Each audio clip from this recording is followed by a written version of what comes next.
It's my pleasure to introduce Lindsey Sachs as our speaker today. Lindsey and I were going to meet early on to talk about what this program was going to look like, and we ended up at a restaurant that wasn't open. but we did endure, and we were able to get what we needed and in exchange a really pleasant conversation. I view Lindsey as our local, how would I call it, movie star. She's gorgeous, she's spunky, she's funny. Who knew? Because when you really start thinking into what makes this girl tick, there's a lot more than meets the surface. So there's a saying that I think is valuable in this Leadville 100 that she's going to talk about today, that talks about the importance of having belief in yourself. And this phrase says it better than anything else, which is, you're better than you think you are, and you can do more than you think you can. Now let that sink in just a little bit. You're better than you think you are, and you can do more than you think you can. Because what she's going to introduce us to is a journey that is of amazing intensity. And the necessity of grit and guts and determination in order to be able to accomplish this feat and just even get close to it is something that, even in my experience working with a lot of athletes, is rare and hard to come by. So it's with great pleasure that I introduce Lindsey Sachs. Thank you, Steve.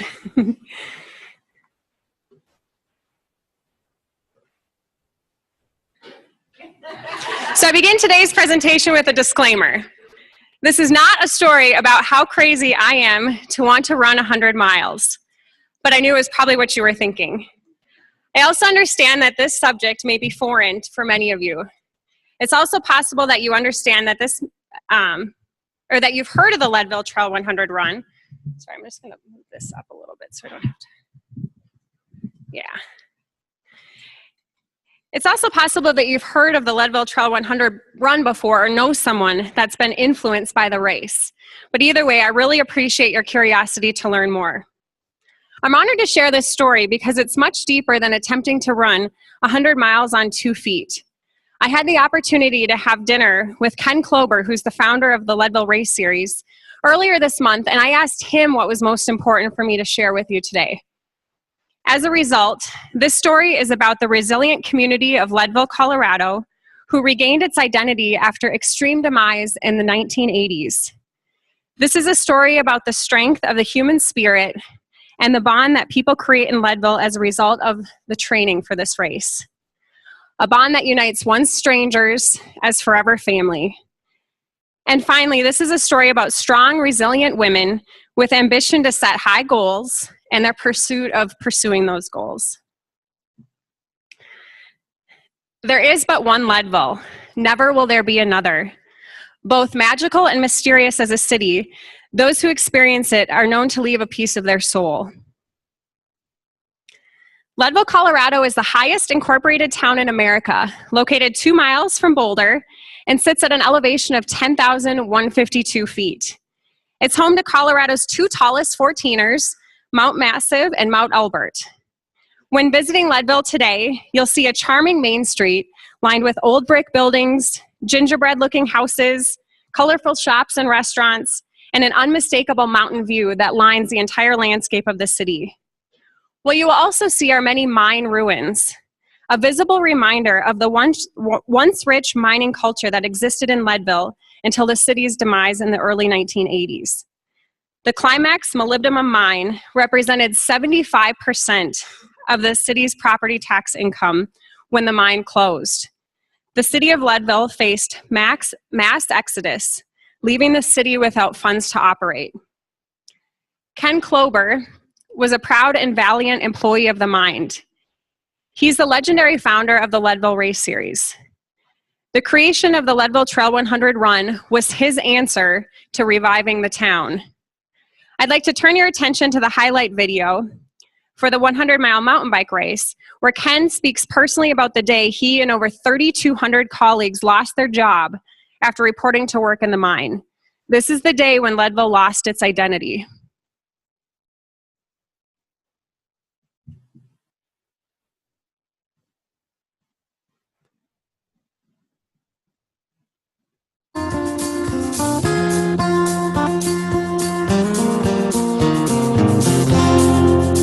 We created this race for one reason, to bring money to our out-of-work mining community. Right from the start, we knew we had something special. Okay, Ken, you want to hop in? There's a step just inside the, on the wall right there. You got it. This is what Leadville's all about. It's our history, our heritage. One day it'll be our future again. You can feel this solid rock. So if we were extending the tunnel on through there was a vein of mineral here, gold, silver, something we wanted to follow.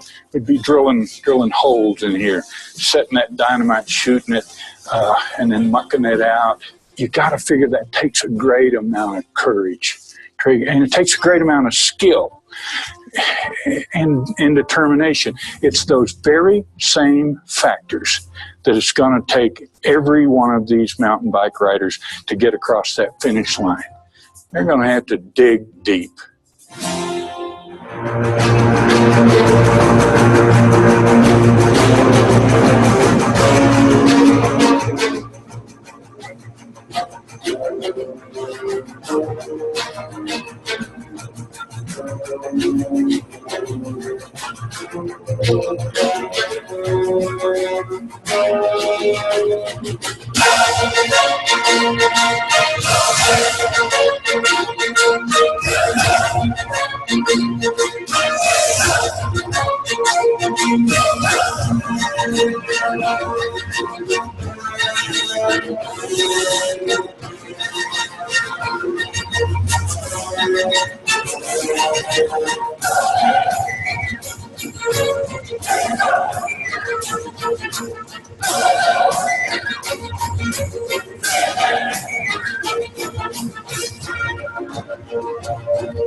Looks easy, right?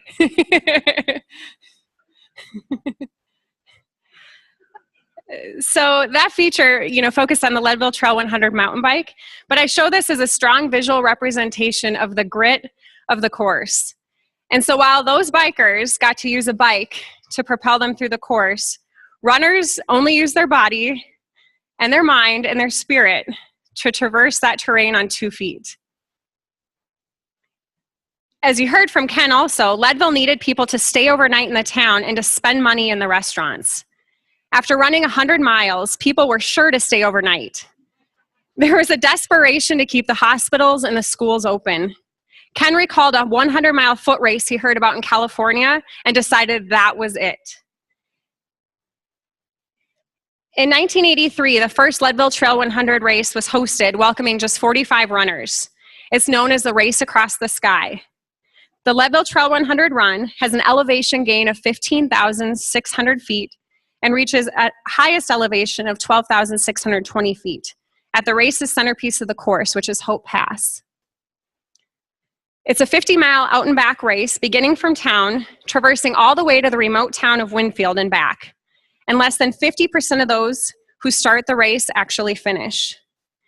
It's one of the most recognized ultramarathon races in the world, and it's available only by lottery.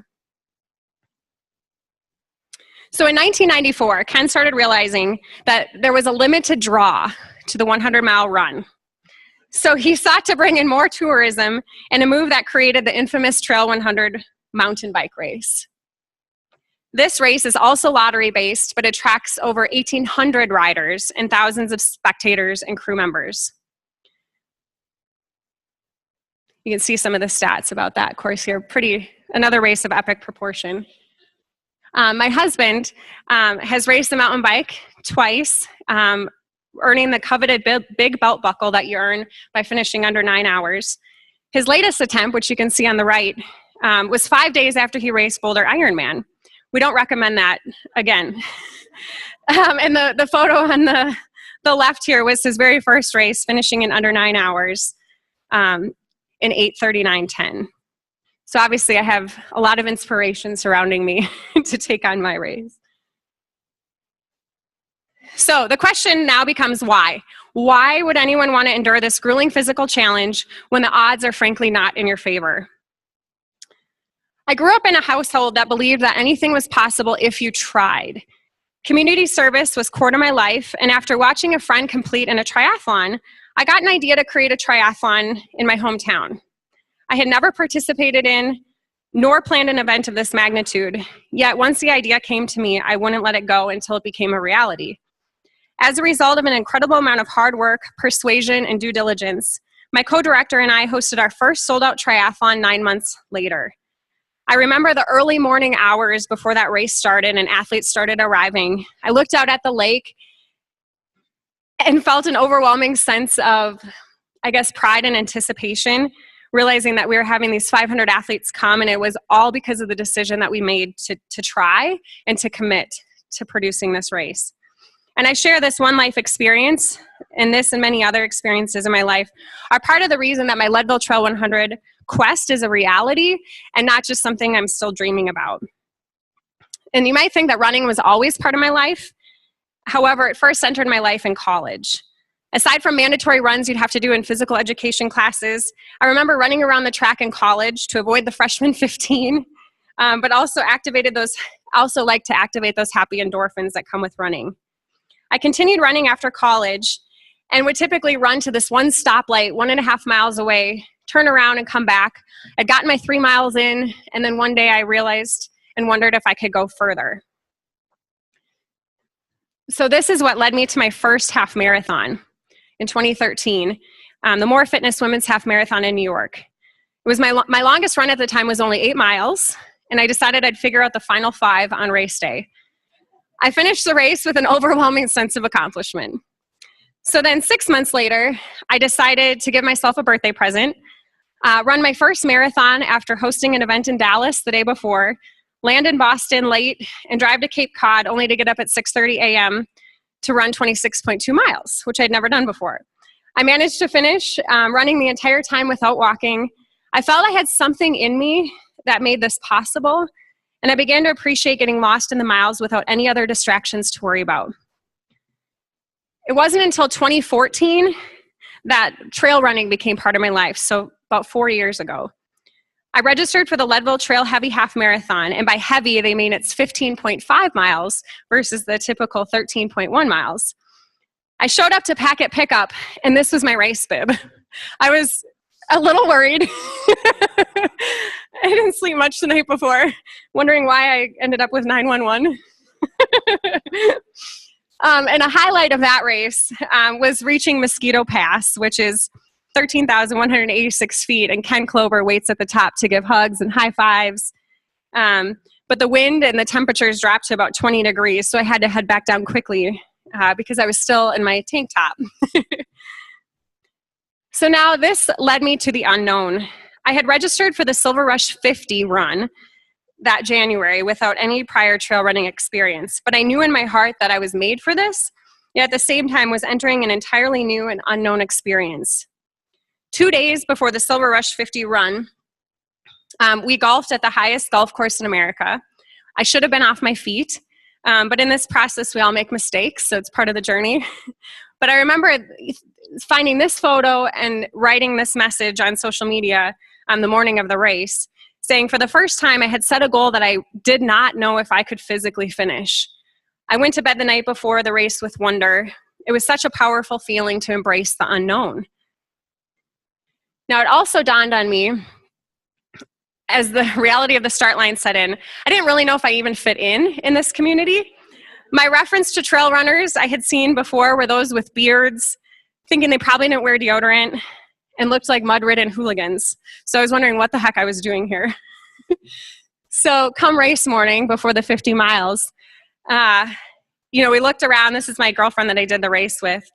I did what I normally would do. I planned a matching outfit. I braided my hair, and I put on my lip gloss.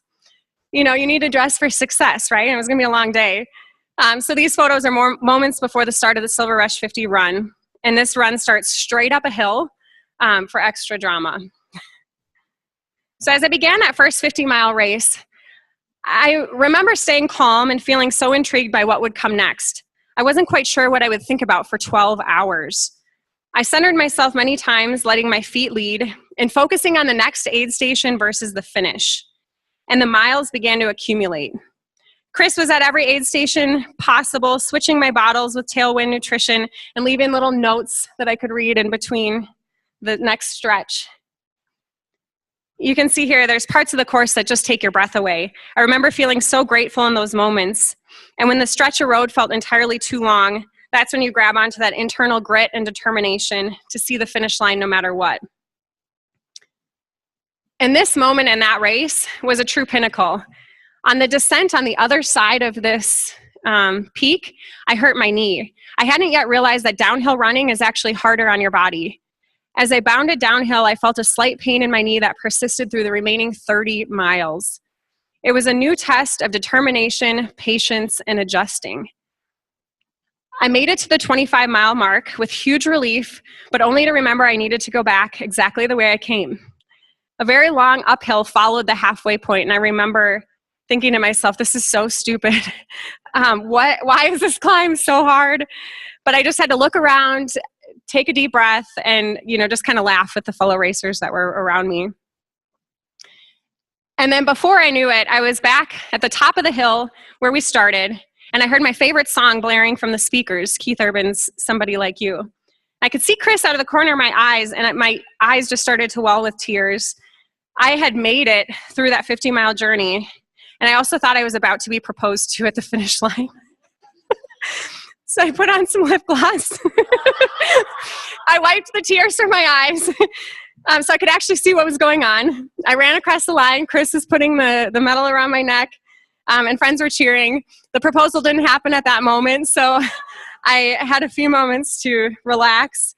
And then my girlfriend and I, we popped the champagne at the finish line to celebrate. So in those moments after that race, I realized the experience went quicker than I expected. I wasn't actually ready for it to be over, despite the difficulties. I had entered into the unknown, I had done it, and I felt like I could have gone further. That moment's when my Leadville Trail 100 experience started, and the idea was not going to leave me, so I had committed. So this next video sums up just what I had committed to.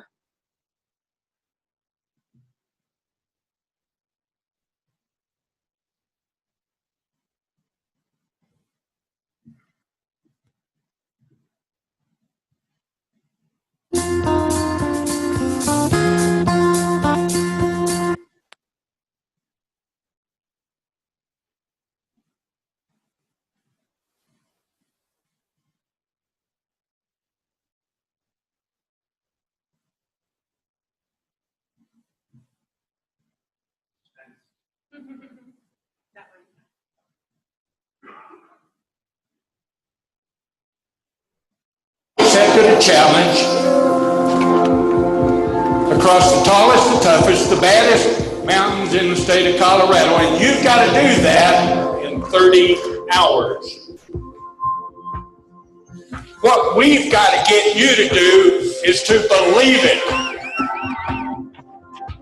When you ache beyond description, when you cannot find any good reason to go on, dig deep, look down, keep digging, and you'll find the power. You're better than you think you are, and you can do more than you think you can.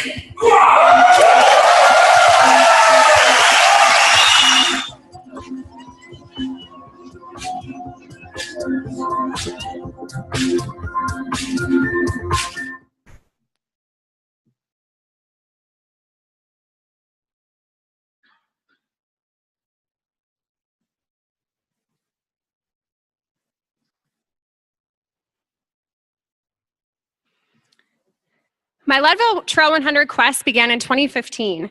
I had accepted the challenge, I was committed, and now I needed a plan. People often ask how you train for a 100-mile race. When I first committed, I didn't know either, but I imagined it would take sacrifice and a lot of time, and I didn't overthink the how or ponder the many what-ifs that could talk you out of something like this. I just knew I wanted it, and I was going to make it happen. So I hired a coach. For the first time in my life, I once thought that only the elites needed a coach, but quickly found that any athlete of all ability can benefit from a professional coach. My coach is Ryan Kroll. He's one of the official coaches of the Leadville Race Series, and he really understood where I was at in my training so that we could slowly build up. And since working with Ryan, I had no injuries, which as an athlete is it's a blessing. We balanced our training with one-on-one strength sessions 2 times per week, focusing on injury prevention, stability, and body weight exercises. The core strength enabled my body to safely build up the mileage.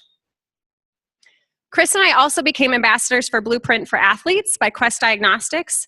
It's a new product that focuses on blood-based testing to give athletes insightful data about their own body and what's going on by measuring 50 biomarkers.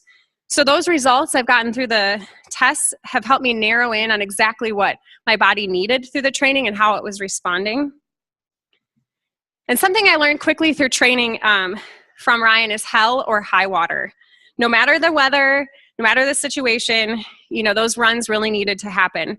So those were among the toughest of training days for me. You're extra uncomfortable due to the freezing temps and less than ideal trail conditions. But they're also the days that I grew the most and felt so much power for sticking with it. We had to focus on consistency over time because the fact is not every day feels amazing while running. Some days, 2 miles feel like a marathon, and I had to remember to compartmentalize each run, giving the best I had at that given time. And with each passing month, the miles built up and I got used to running consistently. Through the training, you spend a lot of time alone. As you get further in your training, your mileage plan gets more regimented. And some days you focus on climbing, some days it's distance, which makes it really hard to find a running buddy and somebody that has the same schedule as you. So a large majority of the training is done alone, which places more emphasis on the mental side of this process and true self-discipline.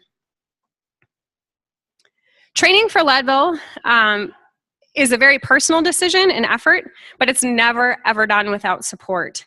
Each runner has a community of family and friends behind them, and I'm very blessed to have a husband who's also very active so we can enjoy these activities together. And as a team, we had to work together each week, discuss our schedules, training, and how we were going to tackle life items together. And he was a great listening ear to listen in on each of my runs, and I needed somebody to talk to after being alone for so long.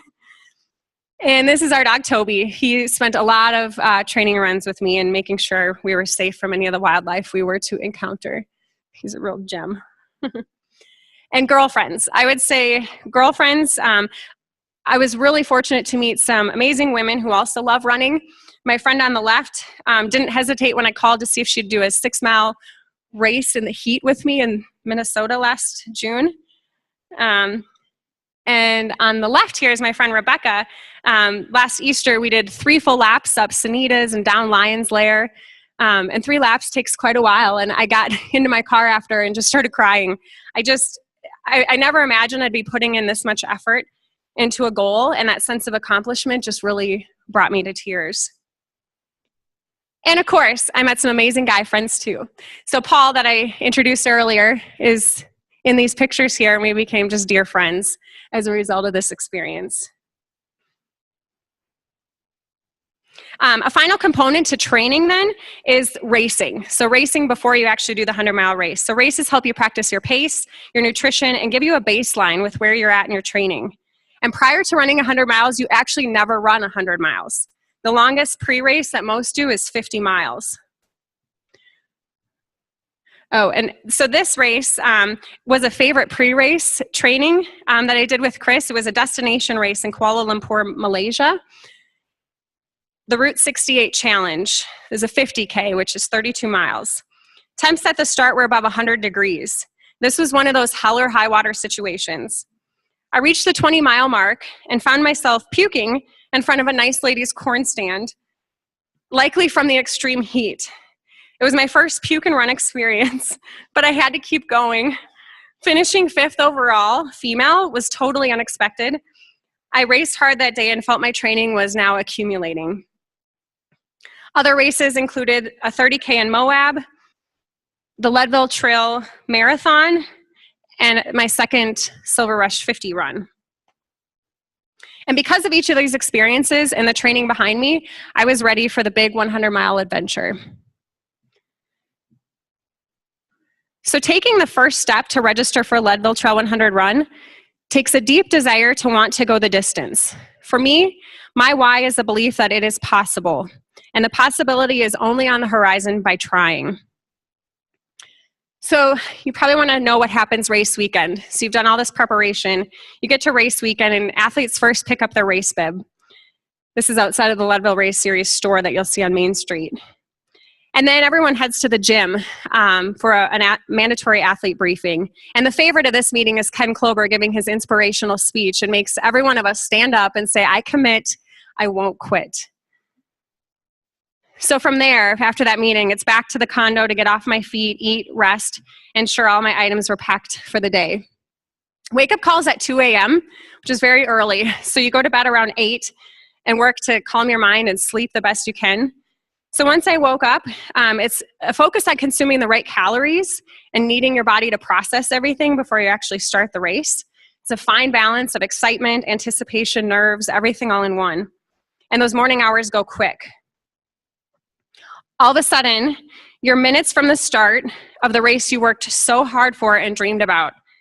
You re-review your gear for the 50th time, you turn your headlamp on, and you look around at the faces of the fellow runners who are with you in this grand adventure. And you try to visualize what's ahead. And this is what's ahead.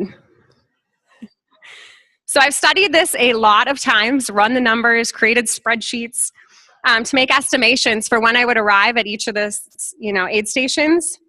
But really, when you get out there, you have to listen to your body and just keep moving forward, because it's very difficult to be exactly where you think you're going to be because there's so many variables. Running 100 miles is like running from here to Aspen, essentially, to put it into perspective. So precisely at 4 a.m., Ken shoots the gun, and hundreds of runners donning headlamps head off into the darkness to begin their 100-mile quest. So the goal for many runners is to start slow. Starting slow allows your body to settle in, reserve energy. And I focused on this goal as we ran through the dark and around Turquoise Lake as the sun began to rise before 6:30 in the morning. The 2 photos on the left are just past the first aid station at 13.1 miles, and the second is coming into the second aid station, outward bound. This aid station is a very popular viewing spot for spectators, and it means that nearly 1 of the 4 marathons of the course are complete. So here I am celebrating that 1 marathon down, soaking in the energy of the crowd before you really take off again across the field, into the heat, into another long stretch without, this cheering section around you. The next part of the course traverses a wide open space before entering a national forest land of many ups and downs. This is where exhaustion starts to set in for many runners, and if you don't eat enough by this point, you start to realize it. It's critical to be fueled for the next stretch where you climb Hope Pass and descend to the halfway point of the course. This stretch is not overly technical, but it's where I've had to dig deep. This next major aid station at Twin Lakes, which is mile 39.5, is a milestone of the race. This is Twin Lakes here, one of the most popular viewing spots on the course. You have to run down this, steep hill into the aid station as everyone's watching. So my strategy was not to waste any time at the aid stations because I didn't know if I'd need the time later on. On the left, you see what it's like for the crew and the pacers. It's really a hurry up and wait situation until your runner comes in. And from there, it's a brief reassessment of what you need for the climb up Hope Pass, because you won't see your crew again for another 5 hours. So at this point, it's wise to take a headlamp, extra coat, gloves, and poles because nighttime starts to set in. After leaving Twin Lakes, runners are faced with a water crossing. Depending on the year, the water can get above your knees, so your socks and shoes are completely wet and squishy. During last summer's race, I actually ran into a friend that happened to be right here, which is how I got these shots. But once crossing this, you kind of wake up a little bit, and it gets you ready for the oxygen-deficient climb ahead. There's not a lot of nice things to say about the climb to Hope Pass besides its beauty. It's a 5-mile climb that's very long, slow, it's deeply challenging. A goal is to remain consistent, to keep putting one foot in front of the other, to eat and to hydrate. As you reach the top, you see llamas roaming. This aid station's inaccessible by any vehicle, so llamas carry all of the materials up for the racers. So once you get to the top of Hope Pass, it's a fairly technical 5-mile downhill into the halfway point of the course. And despite the section being downhill, it's also the first time where you have two-way runner traffic. So it starts to get a little hairy in some sections. So I kind of joined a conga line and worked together to keep moving down at a steady pace, but let others inbound pass us. This is the Winfield aid station. Getting into Winfield is a huge sigh of relief. It marks the halfway point of the course and a new milestone of 2 consecutive marathons, now with 2 more to go. Crew members anxiously await their runner before the 6 p.m. cutoff. This is where a lot of athletes get cut off. I had 47 minutes to spare before cutoff. And so now this is a point where you can also have your pacer run with you. So Chris paced me from this point forward as times really started to get tough. I spent as little time as possible, ate as many pickles as I could to ease the cramps, and then here we are taking off back towards the mountain. So getting little reprieve, you quickly find yourself climbing back up Hope Pass with parts so steep that you nearly have to push your chest forward to balance yourself. So during this time, I was calorie depleted and Chris knew it. So he was, helping me eat, drink Coke, and I reserved all the energy I could, didn't talk, but I listened to his advice. And at this point in the course right here is the only time I sat down. I had to just sit down, take a little break to consume my gel. It was probably one of the hardest moments for me. The stress of staying on time and working to rebalance my calorie intake was worrisome. But ironically, at this point, this is the only point in the race that I saw Paul. Just comes cruising on by. It was a great moment. It gave me some energy to keep going. And by the time we crested Hope Pass, I'll go back for a second. By the time we crested Hope Pass, Chris and I had lost a little bit of time, but I was feeling back to my normal self, had enough calories again, but we had to get down the mountain as quickly as possible because there was a time cutoff of 9:45 p.m. looming. So my weakness is downhill running on technical terrain, and it's exactly what terrain was ahead of us, but we had to also do it in the dark. So I just cruised past the aid station while Chris stopped to grab me some ramen, some other snacks that I just ate on the way down, but I couldn't afford to fall. So Chris got in front of me so I could follow his footing to mirror his steps, so I didn't have to do as much thinking. And we later emerged from the descent back across that water crossing and ran our hearts into the aid station of Twin Lakes, and I had less than 5 minutes to spare. So at this point, we were super anxious. I still had time and I still had hope, but I didn't know if I had time to actually change because I thought I had to be out of the aid station. So my socks and shoes were supposed to be changed. but my compression socks were so tight, so we just couldn't get them off. So I continued on with the wet socks and shoes, threw on a coat, hat, and gloves as I continued to run. We forgot about my pants.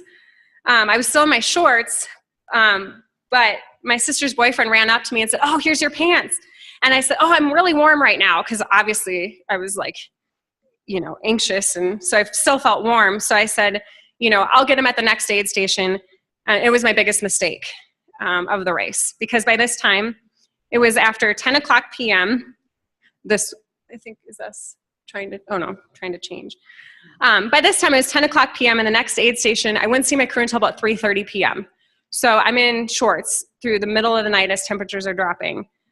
I was with my second pacer, and I was still moving, but I was getting slower as my temperature dropped.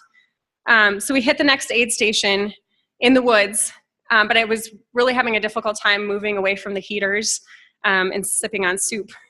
But we left, and we got to this point right here. And so this is where my crew was grilling some late night brats. I immediately sat down. I was so shivering. I wanted to keep going. I was not ready to give up. We managed to get my pants on quickly, but the clock was not on my side at this point. I took off into the dark, still with hope, but knowing this journey was going to be over sooner than I had planned due to the next course cutoff. So at this moment, mile 75, 3 consecutive marathons and 23 and a half hours later, my journey had ended. The emotions of not finishing do sit with you forever. Despite completing 99% of the training instructed by my coach and feeling very confident, there were far too many variables that impact this race. So I still do wonder what if I had put those pants on, and I still feel the emptiness if I had not completing the race. I realize how far I've come in expanding my own boundaries and breaking into new barriers with my running while creating some of the best memories of my life. So where do you go from here? You commit, you won't quit. Absorbing those qualities of grit, guts, and determination that history and present-day Leadville embodies, I feel connected to the legendary history of resilient men and women, such as the unsinkable Molly Brown, who's a Leadville native, survivor of the 1912 sinking of the Titanic. Ken Klober is vehemently proud of the growing number of strong women, like Molly Brown, and its growing number of female racers who continue to challenge the norm and equalize the male-female ratio of the race. Leadville is a place where many athletes like me leave a little piece of their soul. I'm committed to finishing the race in the recent years to come, and I've gained a bounty of experience that's expanded my horizons, making the impossible seem possible. So I'll leave you with this important reminder that helps to center me when I process the emotions of this incredible training and racing experience. Thank you. Lindsey, thank you very much for your presentation. A lot of the things that you said, you can do anything if you try. Hard work, determination, it always seems impossible until it's done. Remain consistent, patient, lots of effort, commit, won't quit. That mirrors what Rotary is all about, especially in ending polio. And in your honor, the Boulder Rotary Club is pleased to contribute 100 doses of vaccine to the Polio Plus Fund. Thank you very much.